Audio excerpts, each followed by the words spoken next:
Bonjour chers amis, ici Wassima, bienvenue sur ma chaîne Wassim Magique. Aujourd'hui on va parler des thérapeutes et de la seule vérité que vous devez absolument savoir sur les thérapeutes. Alors je vais gâcher le suspense et vous lancer cette vérité dès le départ.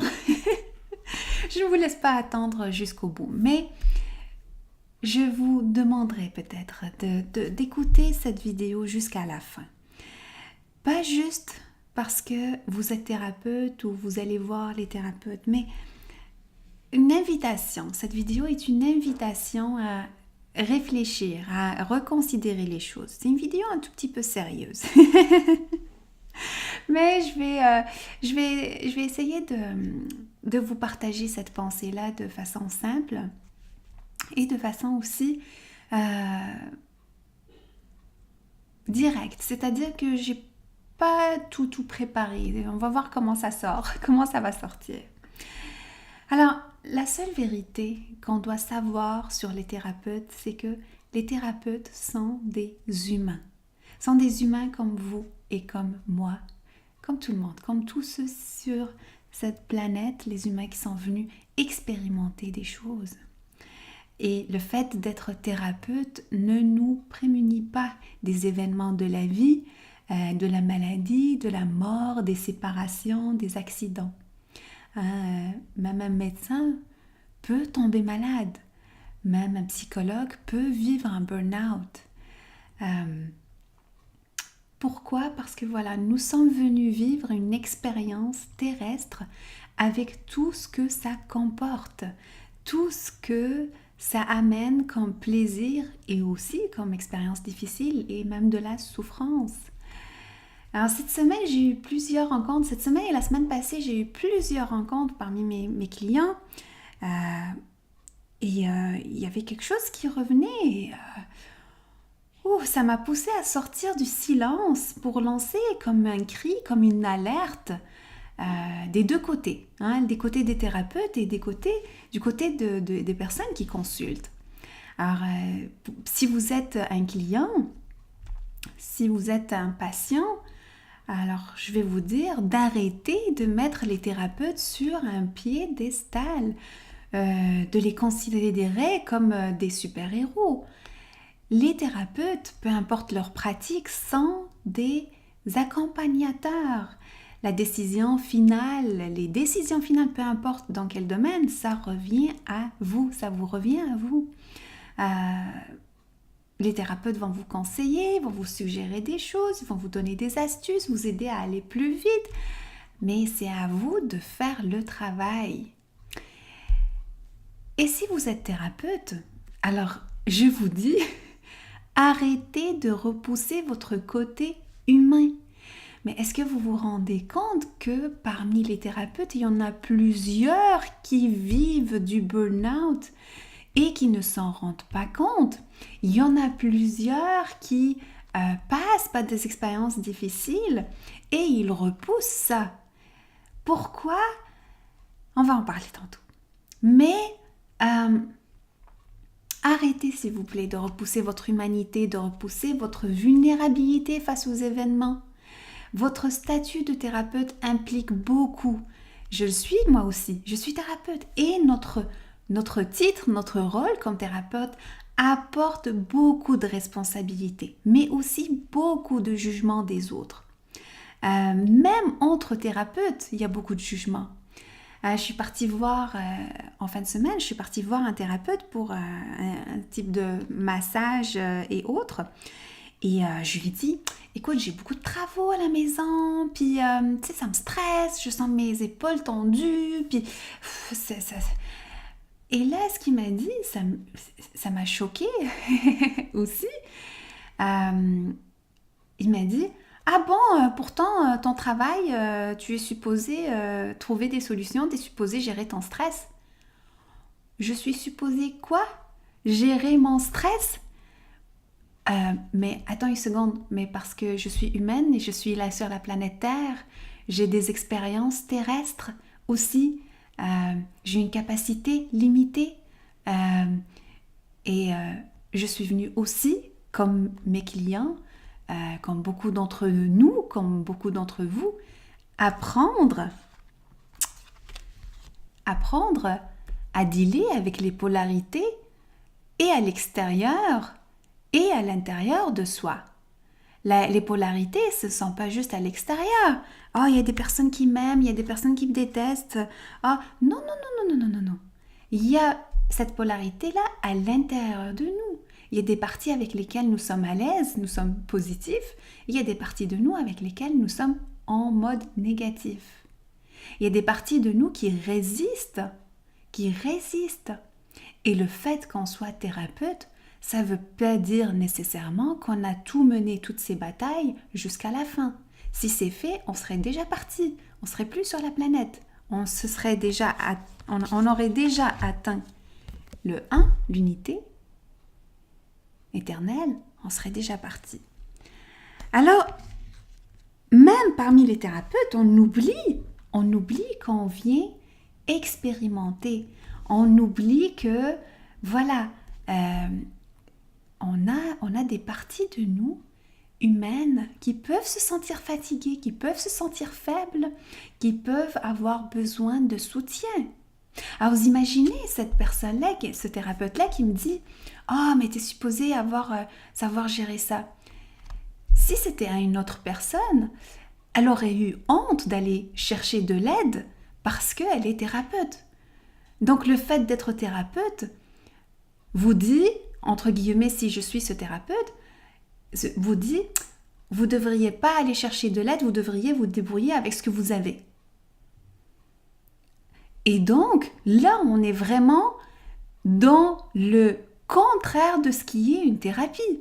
Parce que la thérapie, en premier, c'est d'être présent à soi, d'être présent à ce qu'on ressent, aux misères qui sont à l'intérieur de nous, comme à la joie qui est à l'intérieur de nous. C'est d'être présent, d'être dans l'accueil, d'être observateur de ce qui se passe à l'intérieur et de savoir quand c'est important d'aller consulter.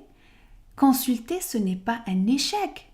Consulter, c'est juste dire on vit dans une communauté où mes richesses avec les richesses des autres font notre bonheur. On se complète. C'est pour ça qu'on vient vivre en communauté, c'est pour ça qu'on a des enfants, c'est pour ça qu'on vit ensemble. Et donc ça, c'est quelque chose de vraiment important à ne pas oublier. Comme thérapeute, allez chercher de l'aide quand vous le jugez nécessaire. Il y a des médecins qui peuvent tomber malades. Et si ce n'est pas leur spécialité ou s'ils sont vraiment dans le besoin, il faut qu'ils aillent voir d'autres médecins. Et ça arrive parce que nous sommes des humains. Des humains. Et ça, sans parler du fait qu'on ne vit pas dans des monastères fermés où on vit en équilibre, on vit en paix.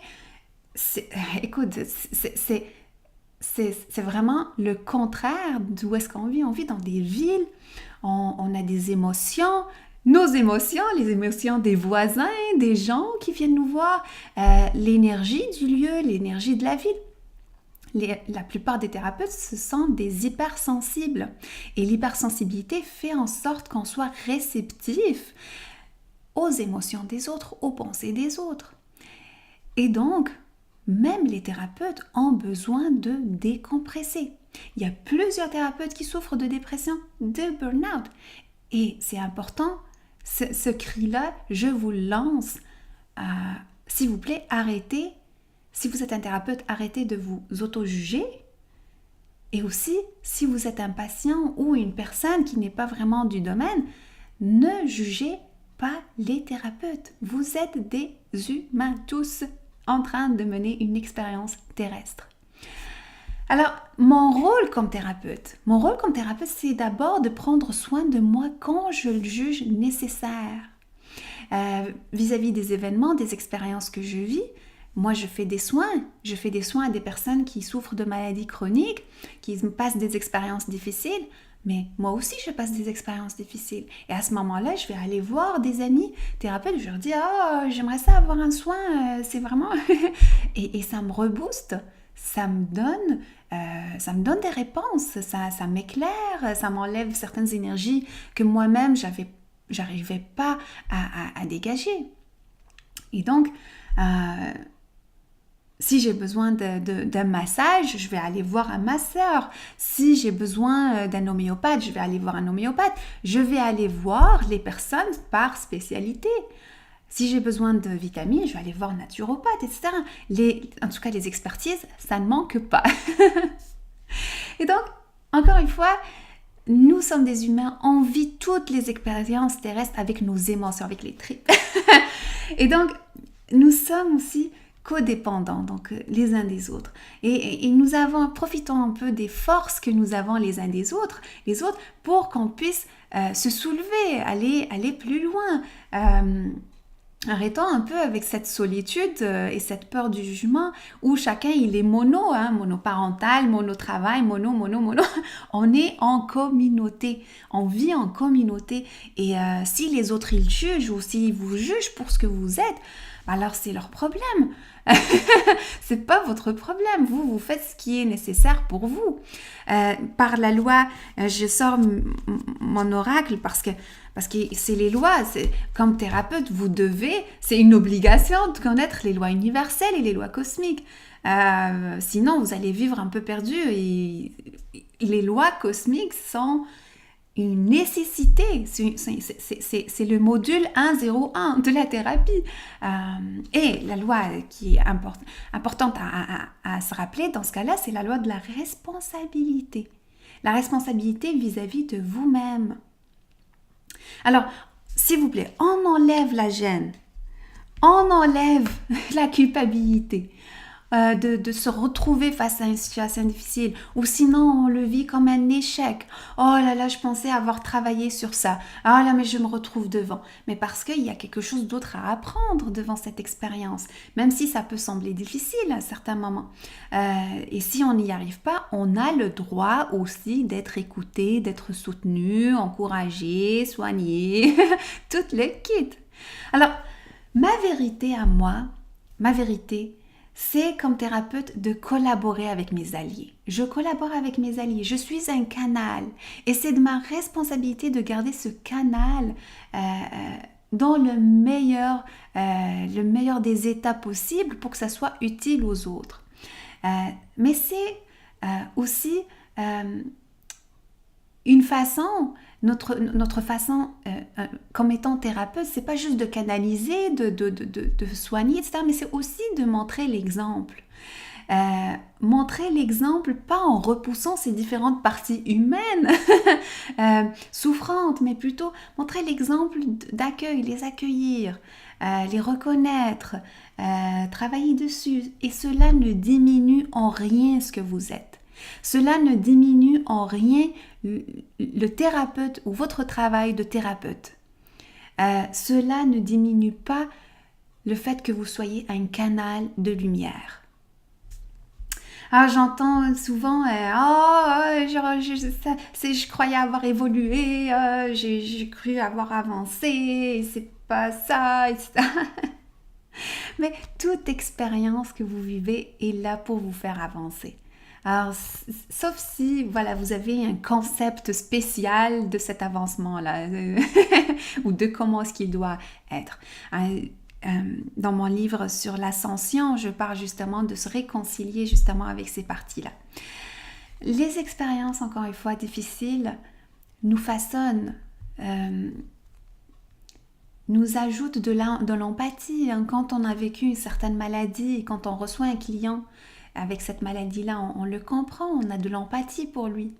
On a de l'amour envers lui, on a de la compassion. On comprend ce que la personne vit, parce que nous aussi, on a passé par ça. Quand on reçoit une personne qui a vécu du harcèlement, des choses difficiles de la vie, on comprend, parce qu'on a vécu, on a passé par ça.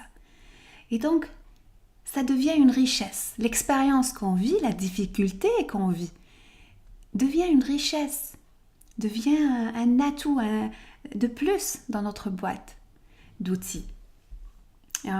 On parle souvent de la loi de l'attraction, mais encore une fois, on oublie que y a la loi des cycles. La loi des cycles, c'est que la loi des cycles et des rythmes, c'est qu'il n'y a rien de constant. tout se transforme et tout change. Donc, des fois je suis bien, des fois je suis pas bien. Des fois je suis en santé et parfois je peux tomber malade. Des fois je suis en très bonne humeur et des fois je suis en colère. Mais ça fait partie de mon humanité. C'est pas le fait d'être malade ou d'être en colère qui est problématique. C'est qu'est-ce que je fais avec ça? C'est quoi l'action qui résulte de ça qui est plus importante? En n'ajoutant pas de la culpabilité. Là où il y a des situations difficiles, si vous vivez une expérience difficile, allez chercher de l'aide. Regardez cette partie-là de vous, sans culpabilité, sans honte, sans jugement, plutôt avec bienveillance. En n'ajoutant pas du jugement là où on a besoin de bienveillance, là où on a besoin d'écoute, on a besoin d'espoir. Il n'y a pas d'échec dans la vie, il y a juste des expériences. Il y a quelqu'un qui m'a dit une dernière fois, m'a dit oh mais je suis comme un guérisseur qui ne se guérit pas. Mais un guérisseur, il vit en communauté. Un guérisseur, il a sa propre expérience terrestre. Il ne peut pas s'empêcher d'être un canal de lumière parce qu'il a une maladie ou parce qu'il a des émotions. Il y a beaucoup de guérisseurs qui souffraient de maladies. Beaucoup de saints, même que vous pouvez faire des recherches, qui souffraient de maladies, mais qui transmettaient de la lumière. Leur maladie faisait partie de leur expérience terrestre. Un guérisseur, il ne s'enferme pas dans les jugements des autres. Il traverse les épreuves et il collecte les perles de ces épreuves et il les transmet aux autres. Un guérisseur, il garde l'espoir, la joie de vivre, parce que ces expériences prennent leur sens et il sait qu'il est juste de passage ici. Alors, si vous vivez cette situation, rappelez-vous la loi de la foi. La foi que cette situation arrive pour une raison, même si vous ne la reconnaissez pas vous tout de suite. La loi de l'amour. L'amour vis-à-vis de vous-même.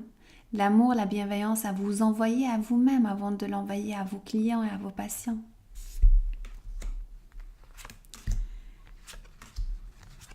La loi de la clarté. Vous avez le droit d'y voir plus clair en vous-même. Et chacun sa façon. Il y en a qui vont écrire pour retrouver plus de clarté. Il y en a qui vont consulter. Il y en a qui vont jouer aux cartes. Trouvez votre façon, sans honte. Autorisez-vous à vivre les situations difficiles. Autorisez-vous à vivre tout simplement avec tout ce que la vie comporte, de difficultés et de bonheur.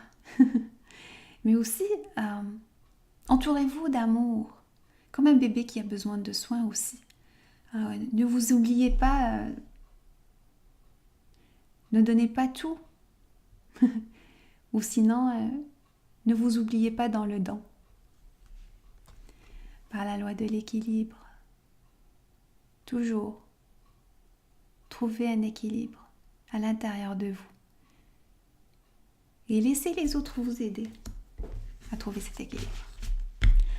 Alors voilà mon cri de cœur aujourd'hui. J'espère que ça a fait écho.